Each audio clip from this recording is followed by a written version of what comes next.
চুয়াডাঙ্গার আলমডাঙ্গায় নিজের কিশোরী মেয়েকে ধর্ষণের দায়ে বাবা আলতাফ হোসেনকে মৃত্যুদণ্ড দিয়েছেন আদালত। একই সঙ্গে তাকে 2 লাখ টাকা জরিমানা করা হয়েছে। বুধবার দুপুরে চুয়াডাঙ্গার নারী ও শিশু নির্যাতন দমন ট্রাইব্যুনালের বিচারক জেলা ও দায়রা জজ সৈয়দ হাবিবুল ইসলাম এ রায় ঘোষণা করেন।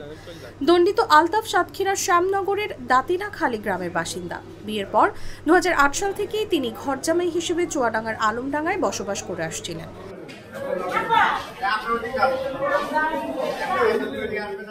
চুয়াডাঙ্গা নারী ও শিশু নির্যাতন দমন ট্রাইব্যুনাল আদালতের সরকারি কৌঁসুলি এম শাহজাহান মুকুল বলেন, ধর্ষণ মামলায় বাবা আলতাফকে সর্বোচ্চ শাস্তি মৃত্যুদণ্ড এবং 2 লাখ টাকা জরিমানার আদেশ দিয়েছেন আদালত।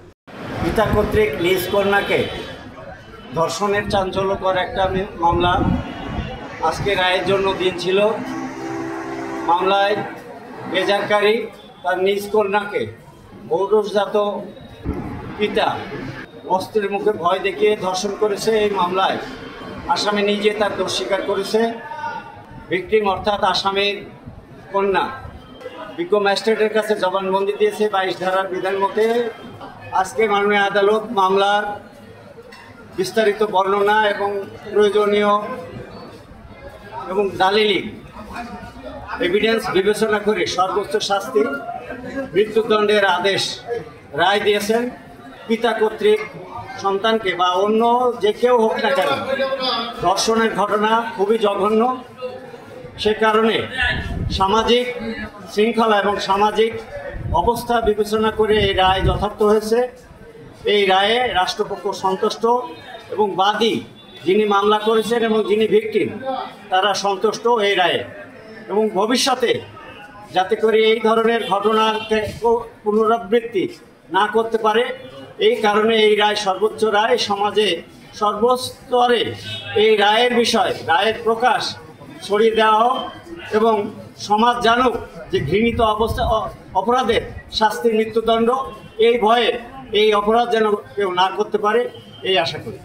জরিমানার আদেশ দণ্ডিত ব্যক্তির জীবন দশায় অথবা মৃত্যুর পরবর্তী পর্যায়ে প্রথম দায় দেনা হিসেবে বিবেচিত হয়েছে। আদালত এটা রায়ে উল্লেখ করেছেন। 2024 সালের 7 মার্চ ওই কিশোরীর মা আলমডাঙ্গা থানায় মামলা করেন। মামলার সংক্ষিপ্ত বিবরণী থেকে জানা যায়, 2024 সালের 16 ফেব্রুয়ারি ওই কিশোরীর বিয়ে হয়। বিয়ের কয়েকদিন পর স্বামীর বাড়িতে অবস্থানকালে পেটে ব্যথা ও বমি বমি ভাব অনুভূত হলে প্রেগন্যান্সি পরীক্ষার মাধ্যমে 2 থেকে 3 মাসের অন্তঃসত্ত্বার বিষয়টি জানাজানি হয়। এরপর ওই কিশোরী জানায় যে 2023 সালের 5 ডিসেম্বর তার মা বোনের বাড়ি গেলে ওই দিন রাতে বাবা ঘরে একা পেয়ে ভয়ভীতি দেখিয়ে ধর্ষণ করে। পরবর্তীতে মেরে ফেলার ভয় দেখিয়ে 2 থেকে 3 মাসে 7 থেকে 8 বার ধর্ষণ করে। তদন্ত শেষে আলমডাঙ্গা থানার পরিদর্শক বাবর আলী 2024 সালের 11 ডিসেম্বর বাবা আলতাফ হোসেনের বিরুদ্ধে আদালতে অভিযোগপত্র দাখিল করেন। এরপর আজ এ রায় হলো।